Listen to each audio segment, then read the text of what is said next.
नमस्कार दोस्तों, हाजिर हूं एक और नई कहानी के साथ जिसका शीर्षक है काली परछाइयों वाला गांव। तो चलिए बढ़ते हैं आज की कहानी की ओर। कुछ गांव दिन में बिल्कुल आम लगते हैं। बच्चे खेलते हैं, औरतें कुएं से पानी भरती हैं, आदमी खेतों में काम करते हैं। लेकिन जैसे ही सूरज डूबता है, वहां की हवा बदल जाती है। आज की कहानी है एक ऐसे गांव की जहां रात होते ही लोग अपने दरवाजे बंद कर लेते हैं, खिड़कियों पर मोटी कीलें ठोंक दी जाती हैं और सबसे अजीब बात, रात 12 बजे के बाद पूरा गांव गायब हो जाता है। अगर आप डरावनी कहानियां पसंद करते हैं तो आज की कहानी आपको चैन से सोने नहीं देगी। अगर आप तैयार हैं तो शुरू करते हैं। गांव जहां रात में कोई बाहर नहीं निकलता। रात के करीब 8:30 बजे थे। सड़क पर धूल उड़ रही थी। एक पुरानी बस हिचकोले खाते हुए उस सुनसान रास्ते पर आगे बढ़ रही थी। बस में बैठा था अर्जुन। उम्र करीब 30 साल। पेशा फ्रीलांस फोटोग्राफर। दिल से जिज्ञासु और दिमाग से तर्कवादी। वो शहर से आया था एक छोटे से गांव की फोटो डॉक्यूमेंट्री बनाने। गांव का नाम था भैरवपुर। बस एक छोटे से जर्जर स्टॉप पर रुकी। अर्जुन नीचे उतरा। चारों तरफ अजीब सा सन्नाटा था। बस ड्राइवर ने खिड़की से झुककर कहा, भाई साहब, अगर पहली बार आए हो तो रात में बाहर मत निकलना। अर्जुन हंसा। क्यों, यहां भूत घूमते हैं क्या? ड्राइवर की हंसी नहीं लौटी। वो सिर्फ बोला, 12 बजने से पहले घर पहुंच जाना। बस चली गई और सड़क पर अब अर्जुन अकेला था। गांव वैसा ही था जैसा आम गांव होते हैं। कच्ची सड़कें, टूटी दीवारें, पुराना बरगद का पेड़। कुछ बच्चे खेल रहे थे, औरतें बातें कर रही थीं। सब कुछ सामान्य। लेकिन सबकी नजरें अर्जुन पर टिक रही थीं, जैसे वो यहां का नहीं बल्कि कोई खतरा हो। अर्जुन ने पहले से सरपंच से बात की थी। सरपंच राम स्वरूप चौधरी। सफेद धोती, मोटी मूछें और आंखों में अजीब सी थकान। शहर से आए हो? जी, गांव की लाइफ पर फोटो स्टोरी बनानी है। सरपंच कुछ पल चुप रहे, फिर बोले, दिन में जितनी फोटो लेनी हो ले लो, लेकिन रात में कैमरा मत निकालना। अर्जुन हंसा। क्यों, इतना सख्त नियम क्यों? सरपंच ने सीधा जवाब नहीं दिया, बस कहा, रात यहां की, हमारी नहीं है। सूरज धीरे धीरे नीचे जा रहा था और अजीब बात यह थी, जैसे जैसे अंधेरा बढ़ रहा था, गांव बदल रहा था। बच्चे अचानक घरों में चले गए। दुकानें बिना आवाज के बंद हो गईं। कुत्ते भौंकना बंद कर चुके थे। औरतें दरवाजे पर नींबू मिर्च टांग रही थीं। हर घर के बाहर राख की एक लकीर खींची जा रही थी। अर्जुन ने फोटो लेना चाहा, तभी एक बूढ़ी औरत ने उसका हाथ पकड़ लिया। मत ले बेटा, रात को तस्वीरें उन्हें पसंद नहीं। किसे? औरत ने जवाब नहीं दिया, बस दरवाजा बंद कर लिया। अर्जुन अपने कमरे में था। सरपंच ने उसे एक खाली कमरा दिया था। कमरा साधारण था। एक खाट, एक लालटेन और एक पुरानी खिड़की। बाहर सन्नाटा था। लेकिन 11:58 अचानक हवा रुक गई। 12 बजे और उसी पल पूरा गांव अंधेरे में डूब गया। लालटेन खुद ब खुद बुझ गई। अर्जुन ने घबराकर माचिस जलाई। जैसे ही रोशनी फैली, उसे खिड़की के बाहर कुछ दिखा। कोई सड़क पर खड़ा था, पूरी तरह काला। चेहरा साफ नहीं दिख रहा था, लेकिन वो हिल नहीं रहा था, बस खड़ा था। अर्जुन ने कैमरा उठाया। जैसे ही उसने फोटो क्लिक की, वो आकृति गायब। सड़क खाली। लेकिन कैमरे की स्क्रीन पर फोटो थी, और फोटो में वो काली आकृति अब अकेली नहीं थी। उसके पीछे पूरा गांव खड़ा था। सब लोग, सरपंच, बूढ़ी औरत, बच्चे, सब। लेकिन उनकी आंखें काली थीं, पूरी तरह काली। ठक ठक ठक ठक। कोई दरवाजा खटखटा रहा था। अर्जुन का गला सूख गया। कौन? कोई जवाब नहीं। फिर आवाज आई, बाहर आओ। आवाज एक साथ कई लोगों की थी, जैसे 100 लोग एक साथ फुसफुसा रहे हों। तुमने फोटो ली है, अब तुम भी देखोगे। दरवाजा खुद ब खुद हिलने लगा। अर्जुन पीछे हट गया। उसे अचानक सरपंच की बात याद आई। रात यहां की हमारी नहीं है। अर्जुन ने फिर कैमरा देखा। इस बार स्क्रीन पर एक नई तस्वीर थी, उसके कमरे की, और फोटो में वो खुद खड़ा था, लेकिन उसके पीछे वही काली आकृति खड़ी थी, और इस बार उसका चेहरा साफ था। वो चेहरा अर्जुन का ही था। बाहर से अचानक चीख सुनाई दी। एक आदमी भागता हुआ सड़क पर आया, बचाओ बचाओ। लेकिन कुछ ही सेकंड में वो जैसे हवा में घुल गया। बस एक काली परछाई जमीन पर रह गई। अर्जुन ने खिड़की से देखा। पूरा गांव गायब था। घर थे, दीवारें थीं, लेकिन लोग नहीं थे। सिर्फ परछाइयां चलती हुई, सांस लेती हुई, और अब वो उसके कमरे की तरफ बढ़ रही थी। दरवाजा जोर से खुला। हवा का तेज झोंका अंदर आया। लालटेन फिर से जली, और कमरे में कोई नहीं था, सिर्फ अर्जुन। लेकिन दीवार पर उसकी परछाई नहीं थी। उसकी जगह एक दूसरी परछाई खड़ी थी, जो धीरे धीरे उसकी तरफ मुड़ रही थी। दीवार पर खड़ी वो परछाई अर्जुन की नहीं थी। वो उससे लंबी थी, कंधे टेढ़े, सिर थोड़ा झुका हुआ, और सबसे डरावनी बात, कमरे में रोशनी एक ही दिशा से आ रही थी, लेकिन दीवार पर 2 परछाइयां थीं, एक अर्जुन की और एक जो धीरे धीरे हिल रही थी। अर्जुन जड़ हो गया। उसने हाथ उठाया, उसकी परछाई ने भी हाथ उठाया, लेकिन दूसरी परछाई वो स्थिर रही। फिर धीरे धीरे उसने अपना सिर उठाया और दीवार से अलग होने लगी। हाँ, वो दीवार से उतर रही थी, जैसे कोई स्याही फैलकर आकार ले रही हो। फर्श पर काली लकीर बनी, और उस लकीर से उठकर एक आकृति खड़ी हो गई, पूरी तरह अंधेरी। चेहरा नहीं, आंखें नहीं, बस एक धुंधला मानवीय आकार। अर्जुन पीछे हट गया। उसका गला सूख चुका था। तो तुम कौन हो? आकृति ने जवाब नहीं दिया, लेकिन कमरे का तापमान अचानक गिर गया। सांस से धुआं निकलने लगा, और फिर एक साथ कई आवाजें कमरे में गूंजी। तस्वीर वापस करो, जो देख लिया है उसे भूल जाओ, या हमारे साथ चलो। अर्जुन का कैमरा अचानक खुद ब खुद ऑन हो गया।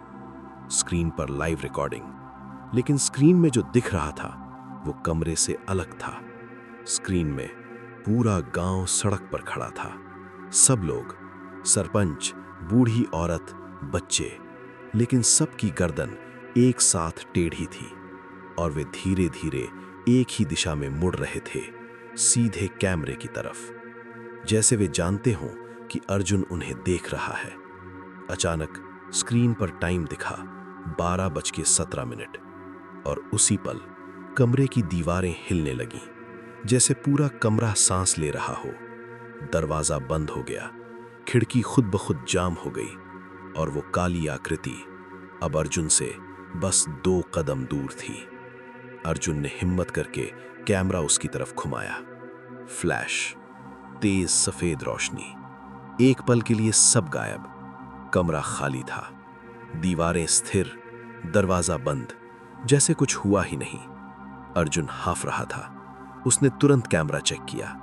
आखिरी फोटो खुली, और फोटो में वो काली आकृति साफ दिख रही थी, लेकिन इस बार उसका चेहरा भी था। वो चेहरा सरपंच राम स्वरूप का था। सुबह होते ही अर्जुन बाहर निकला।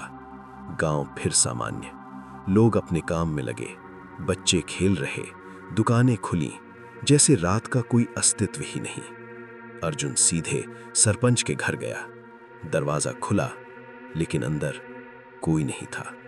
कमरा खाली, दीवारों पर पुराने फोटो टंगे थे।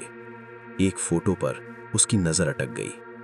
25 साल पुरानी तस्वीर, गांव का समूह फोटो, बीच में सरपंच राम स्वरूप, लेकिन नीचे तारीख लिखी थी 1999, अंतिम तस्वीर, और नीचे लाल स्याही से लिखा था सभी लापता। अर्जुन का दिल धड़कना भूल गया। अगर 1999 में सब लापता हो गए थे तो अभी जो लोग हैं वे कौन हैं? वही बूढ़ी औरत पीछे से बोली, तुमने देख लिया ना? अर्जुन मुड़ा, ये लोग असली नहीं हैं। औरत बोली, 25 साल पहले एक हादसा हुआ था। रात 12:17 पर पूरा गांव गायब हो गया था। सुबह सब वापस आए, लेकिन बदले हुए। उनकी परछाइयां अलग हो चुकी थीं। अर्जुन के रोंगटे खड़े हो गए। और जो रात में बाहर निकलता है? औरत की आवाज कांपी। उसकी परछाई उसे छोड़ देती है और वो खुद उनके साथ चला जाता है। अर्जुन ने तुरंत जमीन देखी। सूरज ऊपर था, सबकी परछाइयां थीं, लेकिन उसके पैरों के नीचे कुछ नहीं था। उसकी परछाई गायब थी। अचानक पीछे से फुसफुसाहट, अब तुम हमारे हो। अर्जुन मुड़ा। गांव के सारे लोग उसे देख रहे थे एक साथ, और इस बार उनकी आंखें काली नहीं थीं, पूरी तरह खाली थीं, जैसे भीतर कुछ भी नहीं। और उसी क्षण जमीन पर अर्जुन की परछाई वापस उभरी, लेकिन इस बार वो उसकी हरकतों की नकल नहीं कर रही थी, वो खुद मुस्कुरा रही थी।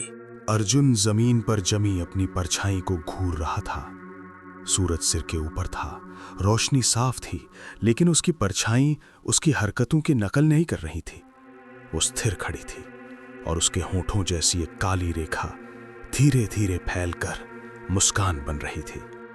अर्जुन का दिल जोर से धड़कने लगा। उसने एक कदम पीछे हटाया। परछाई ने नहीं, वो वहीं खड़ी रही। फिर उसने अपना सिर उठाया, जैसे जमीन से ही उसे देख रही हो। वही बूढ़ी औरत पास आई। धीमी आवाज ने बोली, अब देर हो चुकी है। अर्जुन फुसफुसाया, क्या मतलब? जिसकी परछाई अलग हो जाए वो ज्यादा दिन इंसान नहीं रहता। 1999 में भी ऐसा ही हुआ था। अर्जुन की सांस रुक गई। क्या हुआ था उस रात? औरत ने चारों तरफ देखा, कोई सुन तो नहीं रहा। फिर बोली, आज रात अगर जिंदा रहना है तो सच्चाई जाननी होगी। गांव के किनारे एक पुराना स्कूल था, ताला जंग खाया हुआ। औरत ने दरवाजा खोला। अंदर धूल, टूटी मेजें और दीवारों पर फीके पड़े चार्ट। एक कोने में लोहे की अलमारी। उसने अलमारी खोली। अंदर फाइलें थीं, अखबारों की कतरनें। एक अखबार पर बड़ी हेडलाइन, भैरवपुर गांव रहस्यमयी ढंग से खाली। तारीख 3 अगस्त 1999। अर्जुन ने पढ़ना शुरू किया। 2 अगस्त की रात गांव में अचानक बिजली चली गई। रात 12:17 पर पास के कस्बे से गुजर रहे ट्रक ड्राइवर ने बताया कि उसने गांव की दिशा में तेज नीली रोशनी देखी। सुबह पुलिस पहुंची तो गांव पूरी तरह खाली था। कोई लाश नहीं, कोई संघर्ष के निशान नहीं, बस हर घर की दीवार पर एक काली परछाई उकेरी हुई थी। अर्जुन के हाथ कांपने लगे। फिर बूढ़ी औरत बोली, 3 दिन बाद सब वापस आ गए, लेकिन उनकी परछाइयां अलग हो चुकी थीं। अर्जुन जैसे उस रात को देख रहा था। गांव में झगड़ा हुआ था। कारण एक लड़की, नाम कविता। लोग उसे डायन कहते थे उसके आने के बाद पशु मरने लगे, बच्चे बीमार पड़ने लगे। गुस्से में भीड़ इकट्ठी हुई, पत्थर चले, आग जली और कविता को बरगद के नीचे घसीटा गया। वो चिल्ला रही थी, मैंने कुछ नहीं किया, लेकिन किसी ने नहीं सुना।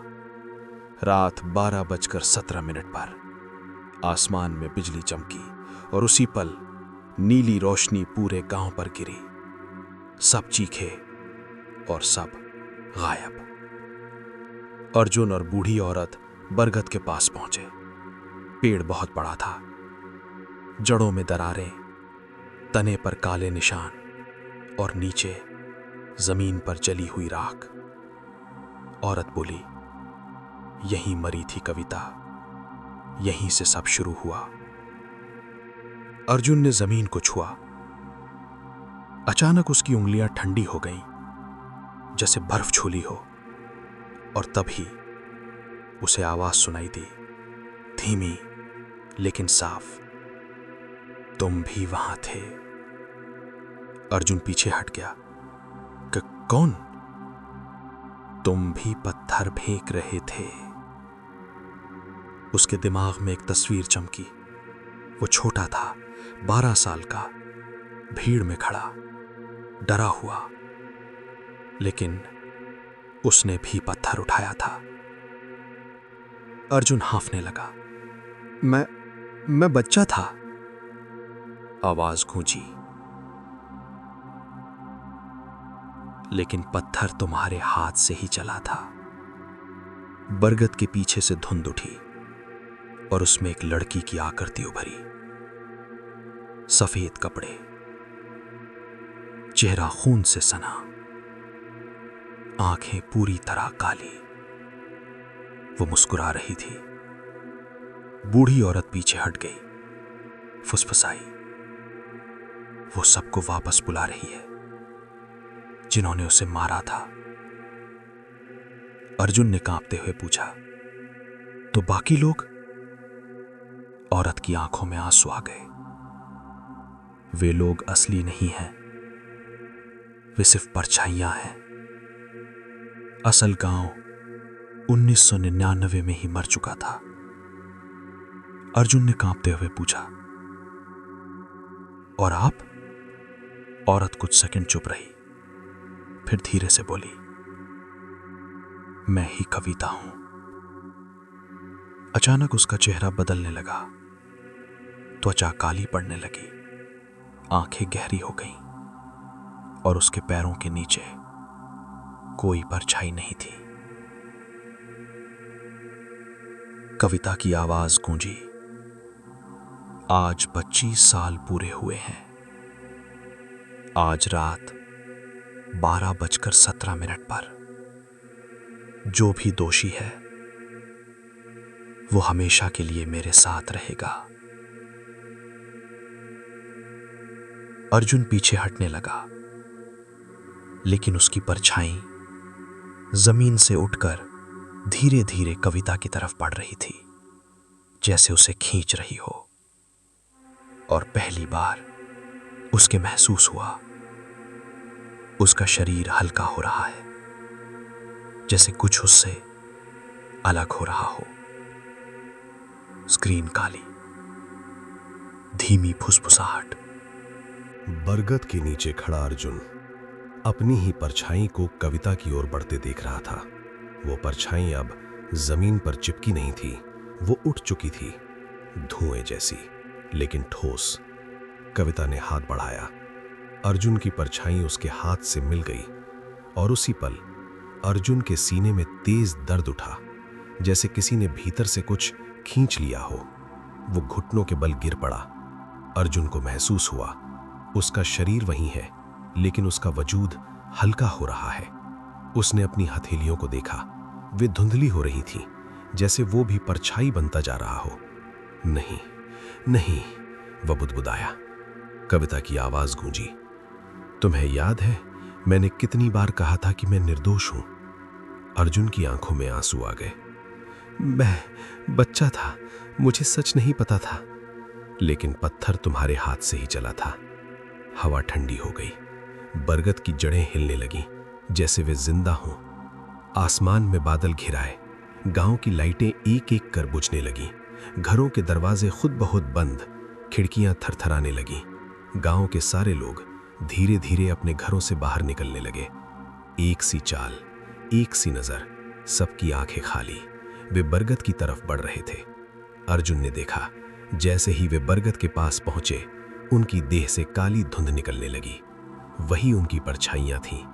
परछाइयां अलग होकर कविता के पीछे खड़ी हो गईं और इंसानी शरीर खोखले होकर गिर पड़े, जमीन पर लुढ़कते हुए, जैसे उनमें जान ही ना हो। अर्जुन हक्का बक्का रह गया। तो सच यही था, ये लोग 25 साल से सिर्फ खोल थे, असली सत्ता उनकी परछाइयों में थी। कविता ने हवा में हाथ उठाया, काली परछाइयां गोल घेरा बनाकर खड़ी हो गईं। हर परछाई के माथे पर लाल चमकती लकीर उभरी। कविता बोली, जिसने पत्थर फेंका था, जिसने चुप रहकर साथ दिया था, जिसने मुझे डायन कहा था, सब सामने आए। भीड़ में से कुछ परछाइयां आगे आईं। उनमें सरपंच की परछाई, स्कूल मास्टर की और अर्जुन की। अर्जुन ने महसूस किया वो खुद दो हिस्सों में बंट चुका है, एक जो अभी शरीर में है, दूसरा जो कविता के सामने खड़ा है। कविता की आंखें चमकी। मैंने बदला नहीं मांगा, मैंने सच मांगा था। आज न्याय होगा। एक एक करके दोषी परछाइयां धुएं में बदलने लगी और उनके इंसानी शरीर चीखते हुए राख बन गए। अर्जुन कांप रहा था। उसकी बारी आखिर में थी। कविता उसके सामने आकर खड़ी हो गई। तुमने पत्थर क्यों फेंका? अर्जुन की आवाज टूटी। क्योंकि सब फेंक रहे थे, मैं डर गया था। मैंने सोचा अगर मैं नहीं फेंकूंगा तो लोग मुझे अलग कर देंगे। कुछ सेकंड सन्नाटा, फिर कविता बोली, डर सबसे बड़ा अपराध है। अर्जुन ने सिर झुका लिया। मैं सजा के लिए तैयार हूं। ठीक 12:17 AM आसमान में फिर वही नीली रोशनी चमकी। हवा में कंपन हुआ, लेकिन इस बार कविता पीछे हट गई। उसने अर्जुन को देखा, गुस्से से नहीं, दर्द से। तुम्हें याद है जब सब पत्थर मार रहे थे, तुमने एक पल के लिए रुककर मुझे देखा था? अर्जुन की आंखें फैल गईं। उसे याद आया, उसने सच में एक पल को पत्थर नीचे किया था। उसकी आंखों में डर था, लेकिन नफरत नहीं। कविता बोली, सजा सबको बराबर नहीं मिलती। जो पछताता है वो पूरी तरह दोषी नहीं होता। अचानक अर्जुन की परछाई कांपी और धीरे धीरे वापस उसके पैरों के नीचे आ गई। पहली बार उसकी परछाई उसकी हरकतों की नकल करने लगी। अर्जुन ने राहत की सांस ली, लेकिन कहानी खत्म नहीं हुई थी। कविता ने बरगद की जड़ को छुआ, जड़ें फटने लगी। अंदर से एक पुराना लोहे का संदूक निकला। उसमें कई हड्डियां थीं और एक छोटी बच्ची का कंगन। कविता की आवाज भरा गई। उन्होंने सिर्फ मुझे नहीं मारा था, उन्होंने मेरे अजन्मे बच्चे को भी मार दिया था। अर्जुन का खून जम गया। तो गांव का अपराध सिर्फ अंधविश्वास नहीं था, वो हत्या थी, निर्दयी हत्या। कविता ने आसमान की तरफ देखा। आज सब खत्म होगा। गांव की सारी परछाइयां एक एक करके हवा में घुलने लगी।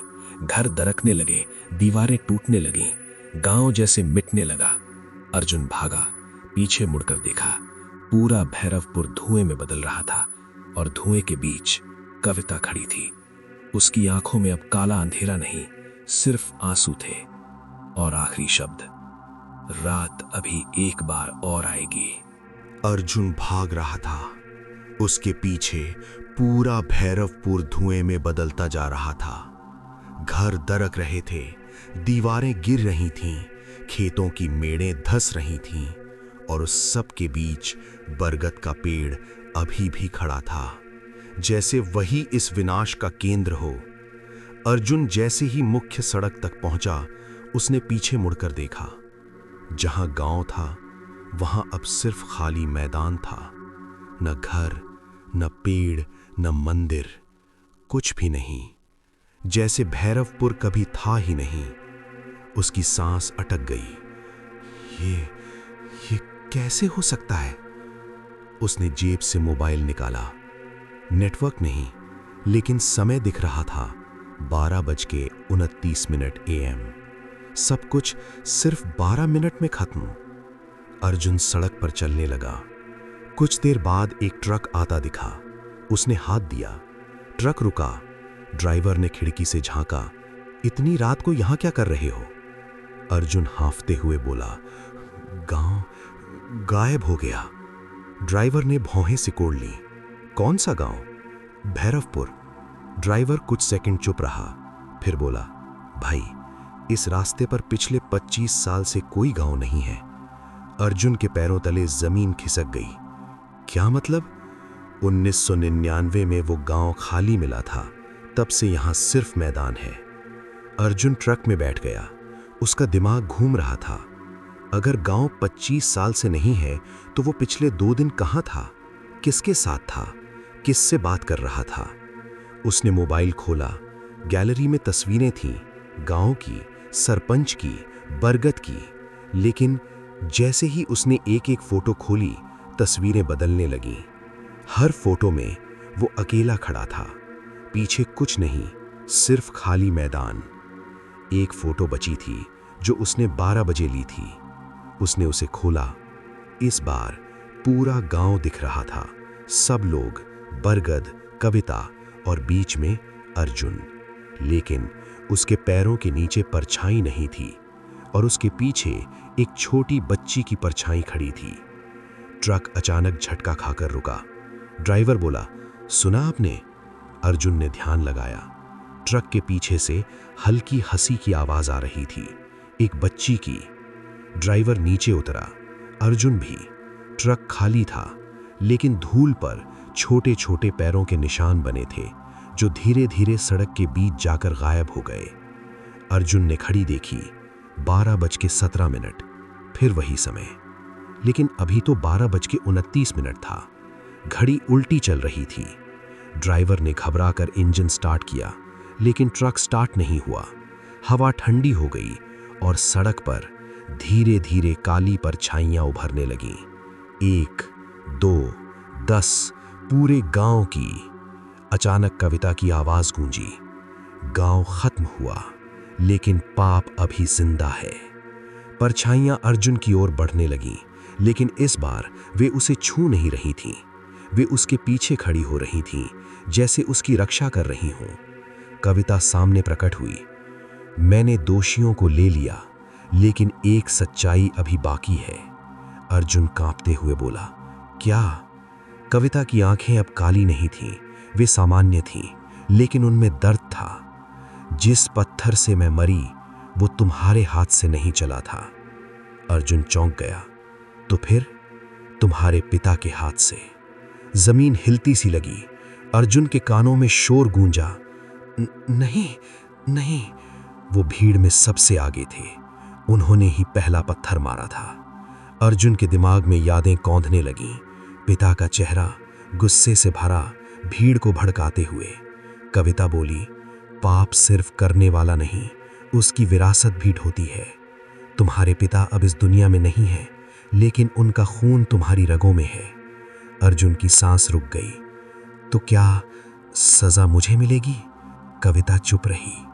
हवा और ठंडी हो गई, परछाइयां घेरा बनाकर खड़ी हो गई। कविता धीरे धीरे अर्जुन के पास आई। उसने उसका चेहरा छुआ। उसका स्पर्श बर्फ जैसा ठंडा था। सजा नहीं, चुनाव मिलेगा। या तो तुम भी इस अंधेरे का हिस्सा बन जाओ, या इस शाप को हमेशा के लिए खत्म करो। अर्जुन ने कांपते हुए पूछा, कैसे? कविता ने सड़क की ओर इशारा किया। दूर अंधेरे में बरगद का पेड़ फिर खड़ा था, जबकि अभी तो वो मिट चुका था। आखिरी रात बाकी है, 12:17 पर निर्णय होगा। और उसी पल सब कुछ अंधेरा। सड़क पर अंधेरा था, ट्रक गायब, ड्राइवर गायब, चारों तरफ सिर्फ सन्नाटा। और दूर बरगद का पेड़ फिर खड़ा था, वही पेड़ जो कुछ देर पहले मिट चुका था। अर्जुन समझ गया, ये आखिरी मौका है। या तो श्राप खत्म होगा, या वो खुद उसका हिस्सा बन जाएगा। अर्जुन धीरे धीरे बरगद की ओर बढ़ा। हर कदम के साथ जमीन ठंडी होती जा रही थी। हवा में फुसफुसाहट, निर्णय, निर्णय। पेड़ के पास पहुंचते ही उसने देखा, कविता खड़ी थी। लेकिन इस बार वो अकेली नहीं थी। उसके पास एक छोटी बच्ची खड़ी थी, लगभग 5 साल की, आंखें मासूम, चेहरे पर हल्की मुस्कान। ये? अर्जुन ने पूछा। कविता बोली, ये वो है जिसे जीने का मौका नहीं मिला। बच्ची ने अर्जुन की ओर देखा। उसकी आवाज बहुत धीमी थी। क्या तुम हमें आजाद करोगे? अर्जुन का दिल टूट गया। कैसे? कविता ने बरगद की जड़ की ओर इशारा किया। श्राप इस पेड़ में बंधा है, जब तक ये खड़ा है आत्माएं बंधी रहेंगी। इसे जलाना होगा। अर्जुन हिचकिचाया। लेकिन अगर मैं जलाऊंगा, कविता ने कहा, तो तुम्हें अपनी विरासत भी जलानी होगी। अर्जुन समझ गया। उसके पिता की यादें, उसका अपना बचपन, उसका अपराध बोध, सब कुछ इसी पेड़ से जुड़ा था। आसमान में बादल घूमने लगे, हवा तेज, परछाइयां फिर उभरने लगी, पूरे गांव की। सब घेरा बनाकर खड़ी, सरपंच, मास्टर, भीड़ और बीच में अर्जुन। घड़ी ने 12:17 बजाए। नीली रोशनी फिर आसमान से गिरी, जमीन कांपी। कविता की आवाज गूंजी, अब। अर्जुन ने पास पड़ी लालटेन उठाई। हाथ कांप रहे थे, लेकिन उसने हिम्मत की। लालटेन बरगद की जड़ों में फेंक दी। आग भड़क उठी, पेड़ जलने लगा, जड़ें तड़पने लगी, परछाइयां चीखने लगी, आवाजें हवा में गूंजने लगी। हमें मत छोड़ो, हमारा अस्तित्व। लेकिन अर्जुन पीछे नहीं हटा। आंखों में आंसू थे, लेकिन इस बार डर नहीं था। जैसे जैसे आग बढ़ी, परछाइयां धुएं में बदलने लगी। कविता ने बच्ची का हाथ थामा। उसकी आंखों में शांति थी। धन्यवाद, उसने फुसफुसाया। धीरे धीरे वो दोनों भी रोशनी में घुल गईं। नीली चमक आसमान में उठी और फिर सन्नाटा। अर्जुन जमीन पर पड़ा था, आंखें धीरे धीरे खुली। सुबह की हल्की धूप, चारों तरफ खाली मैदान। बरगद का कोई निशान नहीं, कोई गांव नहीं, कोई परछाई नहीं। उसने जमीन देखी, उसकी परछाई सामान्य थी, उसी की हरकतें दोहरा रही थी। अर्जुन ने मोबाइल उठाया, गैलरी खोली। सभी फोटो गायब, सिर्फ एक फोटो बची थी। उसमें खाली मैदान, लेकिन दूर आसमान में हल्की नीली चमक, जैसे कोई मुक्त हुआ हो। अर्जुन सड़क पर चल पड़ा। पीछे मुड़कर आखिरी बार देखा, कुछ नहीं, बस हवा। लेकिन चलते चलते उसे एहसास हुआ उसकी परछाई थोड़ी देर से हिल रही है। उसने कदम रोका, परछाई ने आधा सेकंड बाद रोका। उसका दिल धड़क उठा। फिर सब सामान्य। शायद थकान, शायद भ्रम, या शायद श्राप पूरी तरह खत्म नहीं हुआ। हर गांव में एक बरगद होता है, और हर बरगद में एक कहानी। स्क्रीन धीरे धीरे काली। घड़ी की आवाज 12:17।